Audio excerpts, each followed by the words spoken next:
Good morning, ladies and gentlemen. So after yesterday's logical fallacy, it got me thinking about logic in the time of the coronavirus.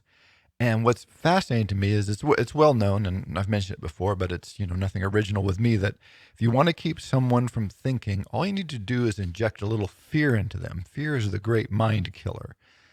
And it makes it difficult for us to think well and clearly when we're fearful. And that's, completely understandable. I mean, there's actual biological processes that go along with that. So it's not even just a simple problem of, oh, we get distracted or something. It's actually, neurological, biochemical response to external stimulus. And so when you feel fear, then your thinking tends to go downhill just precipitously. And I'm sure we've all experienced this. If you've ever had a test, you're worried about it, and you sit down the test, and all of a sudden you discover your mind has gone blank. You're like, yes, welcome to the world of thinking with fear.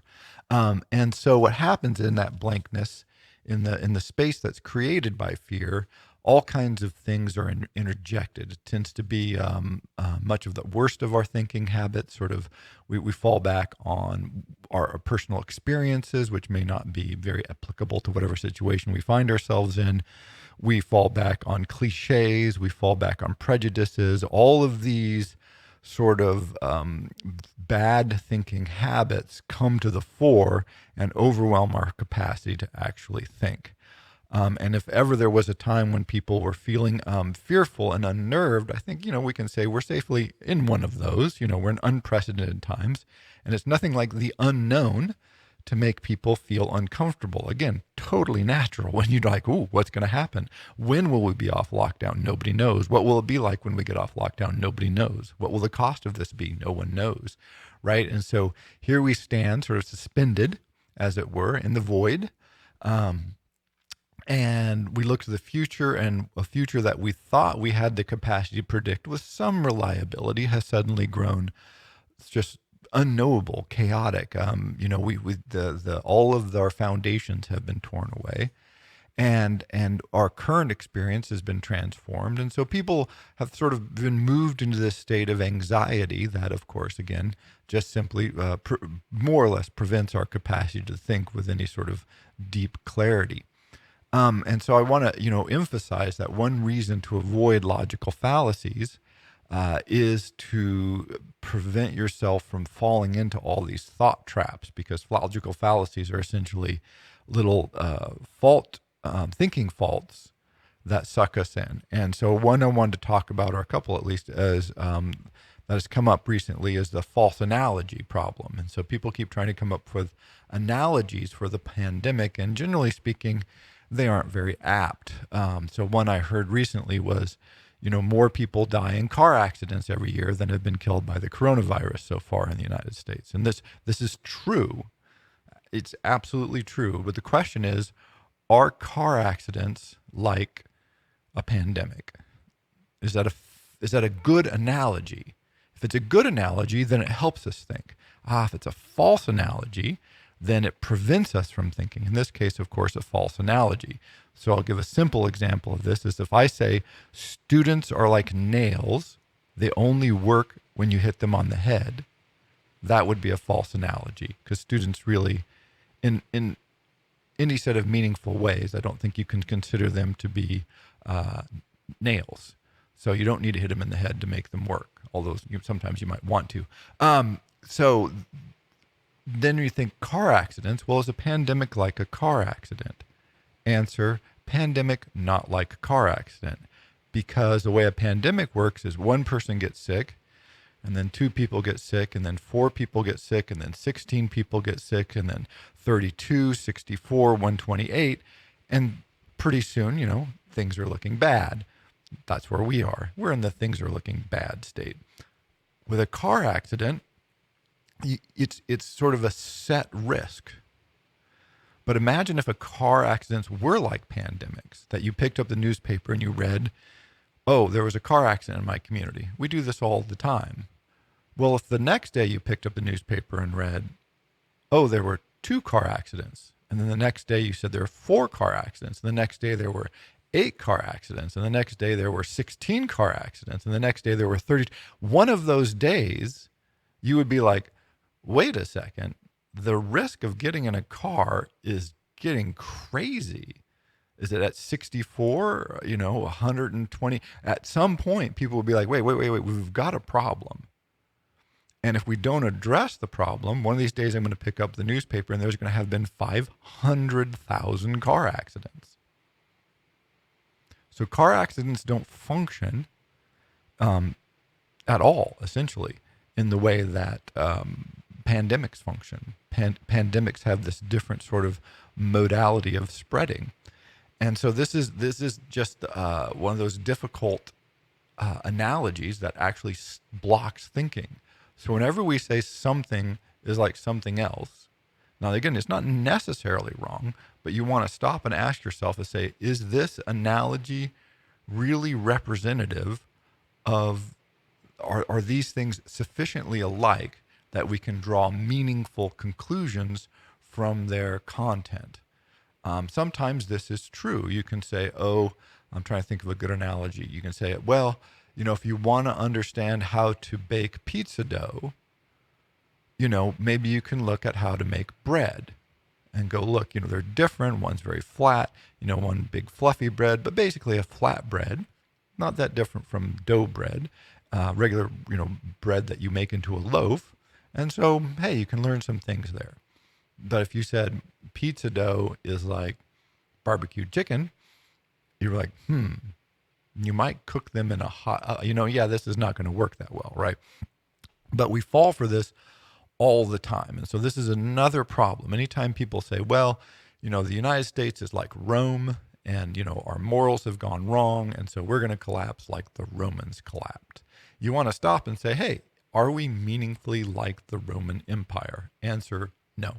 It's just so in case you're wondering. There's not a lot of strict comparison there that makes sense. And the differences are so vast that it just really is not going to be that helpful for thinking.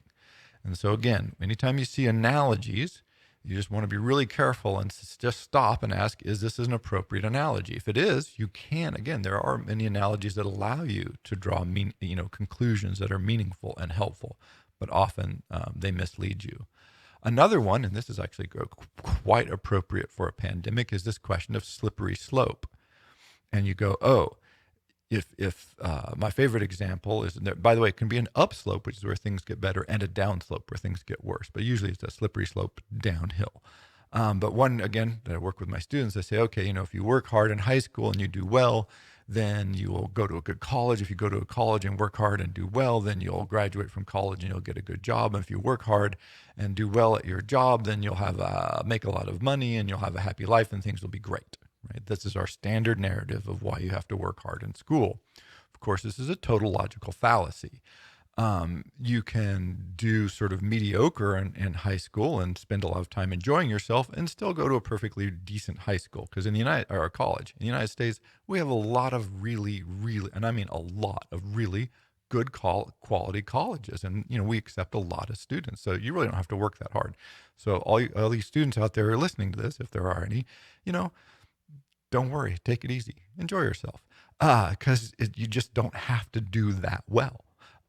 So then the next step is, so you go to college, you go to a good college, whatever the hell that means. You go to a good college and you study and you work hard. Okay, that's nice. You learn stuff. We want to do that. Does that mean you're going to get a good job? Answer, no. A, what the hell do you mean by a good job? And B, there's no guarantee. As the graduating class of 2020 here is about to discover, unfortunately, that theoretical equation that, if you do well in high college and then you'll graduate and get a good job, is meeting an economy that is, in sort of unknown terror. We have no idea, terra incognita. We don't know what's going on. And then the next stage after that is if you get a good job, again, what is a good job? And you work hard. Lots of people get good jobs that they like and work hard and get fired, or the company goes bankrupt, or the economy changes or something. Right? So that's no guarantee. So at every step in this process, there is no guarantee. And so this, by the way, this is the upslope that, something good will happen to you if you do all these steps is clearly fallacious. And not that it's totally, there's no vague hint of truth of this, but it is more wrong than right and sort of does not help with our thinking. Conversely, if you look at like the pandemic, you go, okay, again, we have this, okay, if this many people get sick, then that many people will get sick, and then this many people will get sick, and then that many people will get sick. Now that is a slippery slope, right? We're going, in this case, down, we're getting worse and worse, and then people start dying.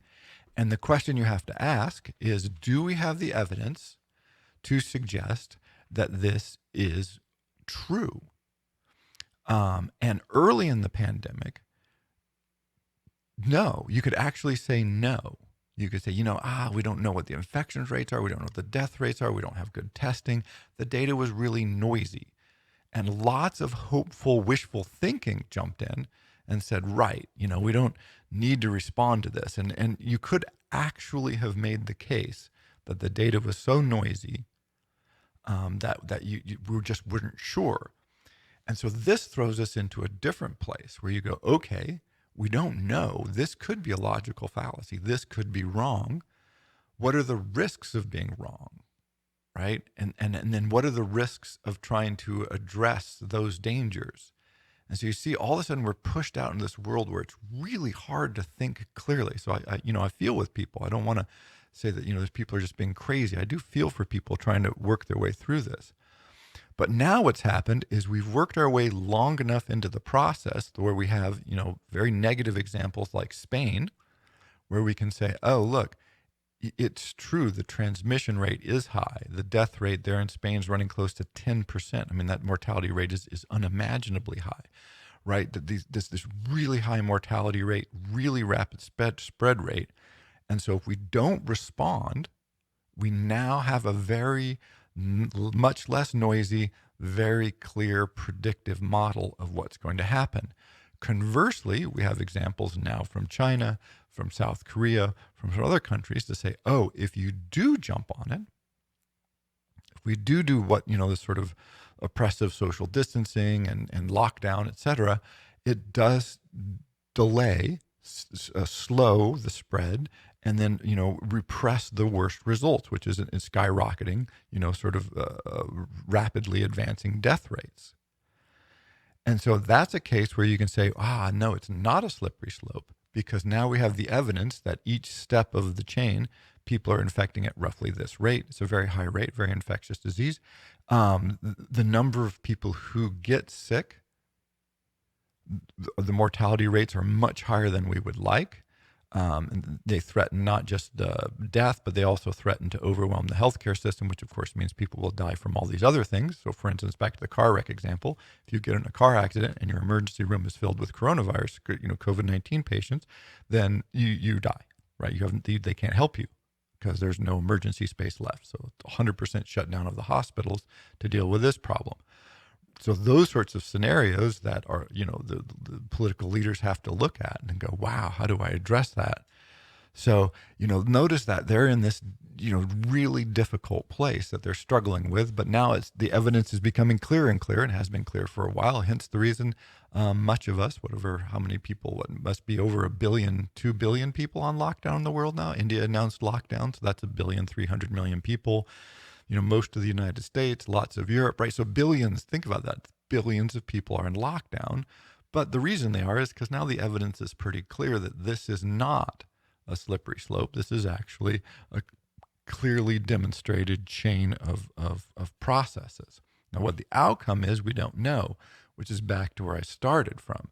That the problem with thinking in times of fear and unknowns is it tends to dull our brains. And so if we want the slippery slope to be true, then we'll accept it even if we have evidence that suggests that it's not. And if we want it not to be true, we want to say, oh, it's just car accidents, or it's going to slow, or only old people are dying, as if only old people, those sorts of things. And then we'll jump at those straws. But what we have to do is try and step back and ask ourselves, are we in a fallacy? That's always the first question, right? Is this a fallacy? And if you can start getting used to thinking that way, then it helps. But again, the problem is, we struggle because we're in a time of fear and dis-ease. The last one I like here, and this is called, again, it's a type of false analogy, also, hasty generalization. There's so many different fallacies. By the way, these were all laid out by the Greek and Roman rhetoricians. Most of them have Latin names because they were developed when they were trying to think through how you make clear arguments. And so these fallacies are not new. They've been with us for a long time. But if you had studied rhetoric in the ancient world, these are the kinds of things that you would have learned. But the last one that I keep hearing is like, X number of people die every year from the regular flu. So COVID-19 is not that terrifying because so few people have died. The problem again here is, if in the average flu season, some number of million of people get the flu, you can look it up on the CDC website. They have these estimates, but let's just say 90 million people get the flu and then, 50,000 die. That death rate is really, it's 0.00, 2 or 3 or 1.2, right? 00 something or 000 something, right? So it's a really, phenomenally low. Still a lot of people because a lot of people get the flu every year.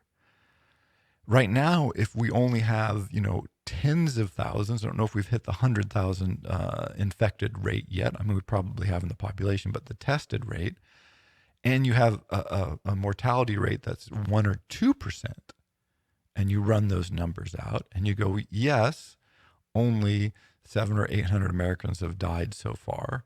But if 90 million get the COVID-19 virus, then that translates into, 1 million people dying. And if you have 1 million people who are dying, that means you have 10 million people who are in critical condition of the 90 million who got it.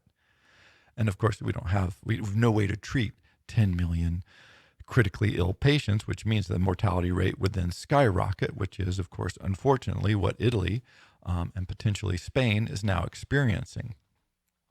And so again, people want to jump at these numbers and make a hasty generalization and say, oh, well, it's like the flu, or it's like car accidents, or it's like these other things. And it's like, is it true? In these cases, not really. We need to stop and, breathe and try to avoid these fallacies. But even, outside, forget the, pandemic for a moment, and just in general life, we struggle with this. It's always a problem. That's why the ancient Greek and Roman rhetoricians, the classical Chinese authors talk about these things. It's as soon as you start thinking, you realize that the human mind is just really ill-suited in many ways to try and think clearly about anything. I always, we're just not good at it. And so just take a moment to breathe, try to absorb the evidence and go, wow, what's the unknowns? We're always uncomfortable with those. False certainty is a big thinking problem. People want to know. And so we assume greater certainty about our knowledge than the situation actually suggests we should have. And so we reach for the knowns and then we want an analogy. So then we know this analogy, we know the common flu. So if this flu is like the common flu, now I feel great and I feel comfortable. And then I know the common flu, everybody gets it every year and it was just not that bad. So now I can feel good. It's a feeling. I feel good about where I am and I feel like I understand the world and I feel like I have a grasp on the knowns. And it's like, great. It's so much better than going, we have this unknown, we don't know. The impact now, the evidence suggests, would be massive and terrible, but exactly how massive and terrible, we don't know, right? And so to sit with the unknowns and still have to act and respond and reflect, that's a challenge for us. So just, I would say again, when you have fear, the mind wants to shut down. And it's a time when a lot of people are feeling a lot of fear and a lot of dis-ease, which is perfectly understandable. So take a moment, think and reflect and try to avoid those logical fallacies.